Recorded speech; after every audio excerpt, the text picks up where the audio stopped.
రాదు, తలా రూపాయి పావుల రాదు. దీని గురించి సమాజం మాట్లాడాలి, సమాజం ప్రశ్నించాలి.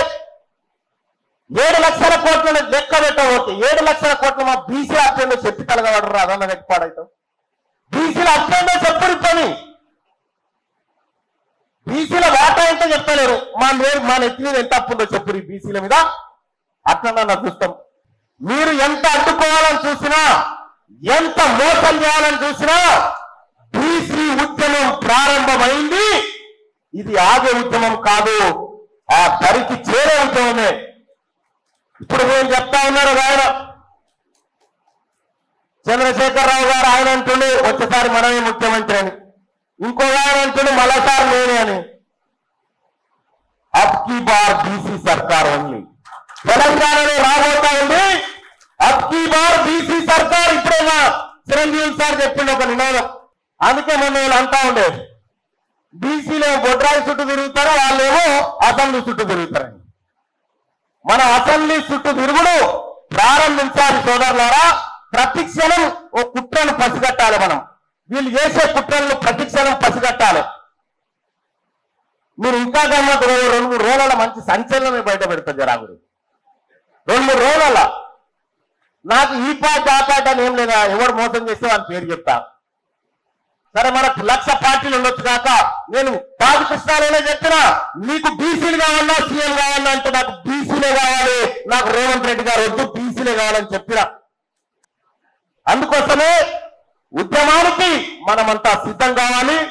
రాబోతుంది బీసీ ఉప్పెన. ఈ ఉప్పెనలో మనమంతా భాగస్వాములు కావాలి, బరాబర్ వాటా తీసుకోవాలి. నేనేమంటున్నాం, నీ గుంజుకుంటలేం, నువ్వెంతనో అంత తీసుకో, నీ పాలు ఎంతుందో అంత తీసుకో బరాబర్గా సామాజికంగా. కానీ నా పాలను దొప్పుక తిని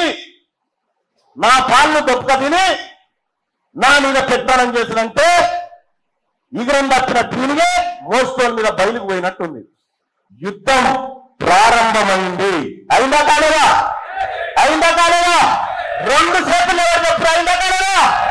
యుద్ధం ప్రారంభమైందా? ఇది కొనసాగుదా?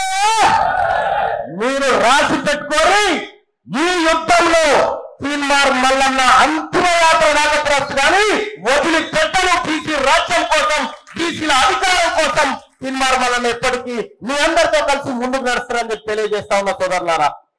మీరు బీసీలంతా ఏడా ఐక్యమవుతారా అంటే మా ఐక్యత మాకు ఇచ్చిపెట్టరా భయ్. మీకెందుకు బాధ? మీ బాధ ఏంది? వీళ్ళు ఐక్యం కావద్దని మొన్న పాప టీఆర్ఎస్ పార్టీ మాజీ మంత్రి శ్రీనివాస్ గారు నేను అప్పుడు బాగా తీసులాడుకున్నాం. బీసీల మీటింగ్ అనగానే ఒకటైనా ఇంకా కళ్ళు మంటే, మేమిద్దరం ఒకటైతే అలా కళ్ళు మండే.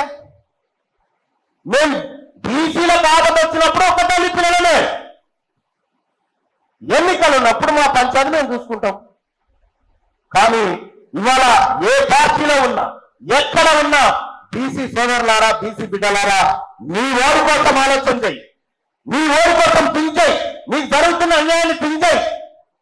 ఎంత 60% బీసీలు ఈ రాష్ట్రంలో ఉంటే, మిత్రులారా అందరి పాత్రలు తెలుసు నాకు.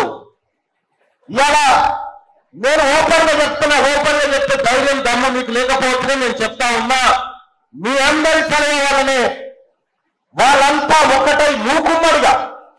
ఒక ఆయన విదేశాలకు పోయినటువంటి ఒక మంత్రి గారు కలెక్టర్ గారికి రిటర్నింగ్ ఆఫీసర్ ఫోన్ చేసి ఓడిపోయే అవకాశం ఏమన్నా ఉందా అని అడుగుతాడు. ఆయనే ఉన్నా, ఓడిపోయే అవకాశం ఏమన్నా ఉందా అని అడుగుతా ఉన్నాడు. మీరు రాసి పెట్టుకోరి, మిత్తి అసలు చక్రవడ్డీ కలిపి మీరు వచ్చే ఎలక్షన్ లో ఒక్కడు గెలవకుండా పాత్ర పెట్టకపోతే నా పేరు తీన్మార్ మల్లన్న గారు. ఒక్కడు కూడా గెలవనియా. మీరు అనుకుంటున్నారేమో ఇలా తీన్మార్ మల్లన్న మాట్లాడుతూ ఉంటే చాలా మంది ఓ కొత్త ఊపు, అరే పదవి వచ్చినా కూడా మాట్లాడుతున్నంటే నేను ఇంకా పై సంబంధం కూడా స్టార్ట్ చేయలే. ఈ 42% రిజర్వేషన్ ఈ బీసీ బిడ్డలకు కల్పించకపోతే భూకంపం పుట్టిస్తారు. ఇక్కడ తెలంగాణ రాష్ట్రంలో భూకంపం పుట్టిస్తారు. రాసి పెట్టుకోండి. ఒక్కడు కూడా తిరగలేడు. మర్యాద కోసం చెప్తా ఉన్నాం. రాహుల్ గాంధీ గారు మాట ఇచ్చిండు, ఆయన మాట శిలాశాసనం అని భావిస్తా ఉన్నాం. కాబట్టి ఆ మాట కట్టుబడే 42% రిజర్వేషన్ అమలు చేయాల్సిందే, చేసి తీరాల్సిందే. ఇక రెండో విషయం, బీసీలకు కులగణన చేయమంటే మొన్న కుక్కల కుటుంబ నియంత్రణ ఆపరేషన్ అని పెట్టి రోజు ఎన్ని కుక్కలున్నాయి ఈ తెలంగాణ రాష్ట్రంలో? ఎన్ని కుక్కలున్నాయో లెక్కుంది ప్రభుత్వం తానా, ఎన్ని పందులున్నాయో లెక్కుంది. కానీ ఎంతమంది బీసీలు ఉన్నారో లెక్క లేరట ప్రభుత్వం దగ్గర, లేరట. ఇదా లెక్క ఉంది, లెక్క లేక కాదు. నువ్వు మమ్మల్ని లెక్క పెడతావా లేకపోతే నేనే మిమ్మల్ని లెక్క పెట్టానా? నువ్వు మమ్మల్ని లెక్క పెడతావా లేకపోతే నేను మిమ్మల్ని లెక్క పెట్టానా? చూసుకోరుగా. నీ తీన్మార్ మల్లన్న నాకు మెసేజ్లు పెట్టి తీన్మార్ మల్లన్న నువ్వు బీసీల గురించి మాట్లాడితే ఖబర్దార్ అంటే పండ పెట్టి కసరు కట్టేటట్టు దొక్క బిడ్డలారు ఏమనుకుంటున్నారో. ఏం బీసీలు అంటే బిచ్చగాలనుకున్నారా? ఎవరు సొమ్ముతారు, ఎవరు బతారని రాష్ట్రంలో దేశంలో ఇది బీసీల చెరువు, బీసీల కన్నులతో నడుస్తున్న ప్రభుత్వాలు బీసీల గిచ్చ వేస్తారా? అసలైన బిచ్చగాళ్ళు కదా మీరు. అందుకోసమే సోదరులారా నేను చెప్తా ఉన్నా, ఇక్కడి నుంచి మా వినయాలు ఉన్నాడు, మా యాదవ్ సాబ్ ఉన్నాడు, మా అన్న సుందర్రాజు అని ఉన్నాడు, అందరు ఉన్నారు. తీన్మార్ మల్లన్న ఏ మీటింగ్ అయినా వస్తాడు, అది బీసీది అయితే చాలు, అది బీసీది అయితే చాలు, ఏ మీటింగ్ అయినా వస్తా. ఎందుకంటే ఏ పార్టీలో ఉన్నా బీసీ బిడ్డల్లా కోట్లు వేశారు కాబట్టి వస్తా. ఒక ఆయన అంటా ఉండు బీసీలకు మంత్రి పదవి లేదంటే, ఇప్పుడు వచ్చే 6 బీసీలే, వచ్చే 6 బీసీలే చేశాను అంతే కదే. మిగిలిన 6 అయితే బీసీలేగా. ఇప్పుడు రావాల్సిన 6, ఇప్పుడు రావాల్సిన 6 పదవులు బీసీలే. ముఖ్యమంత్రి గారు కూడా బిల్డింగ్నే ఉన్నట్టుండు. కాబట్టి బీసీల పక్షాన ఎవరు మంచి చేసినా, బీసీలకు జరిగిన అన్యాయం పైన ఏ రెడ్డి గారు మాట్లాడినా, ఏ వెలమ గారు మాట్లాడినా, ఏ బ్రాహ్మణైనా మాట్లాడినా మేము వాళ్ళ మద్దతు తీసుకుంటాం. మేము వాళ్ళని కూడా కడుపులో పెట్టుకుంటాం. ఖచ్చితంగా మా వర్గాలకు జరిగినటువంటి అన్యాయాల విషయంలో, మా వర్గాలకు జరిగినటువంటి ఏది దోపిడీ విషయంలో ఎవరైతే నికాస్గా ఎస్ మీకు జరిగింది అన్యాయం అని చెప్తారో వాళ్ళని కూడా గౌరవించుకునేటువంటి మూమెంట్ మేము తీసుకుపోతా ఉన్నాం. ఎంత పరేషాన్ ఉందో తెలుసు మీ అందరికీ. తీన్మార్ మల్లన్న బెగ్గింగ్ చేసి తెచ్చుకోలే, బెదిరిచ్చే తెచ్చుకుంటూ సీటు. బెగ్గింగ్ చేయలే, బెదిరిచ్చే తెచ్చుకున్నా. నేను బెగ్గింగ్ చేయను ఎవరిని, భిక్షాం దేహి అని అడగను, నీ సంగతి ఏంద్రా అని అడుగుతా. రేపటి నుంచి ఆయన అంటాడు మళ్ళా నాకు కథం చేస్తాం చంపేస్తామని, కానీ గంట ముందు నీ దుకాణం బంద్ చేస్తాను, నేను చచ్చిపోయాము కదా.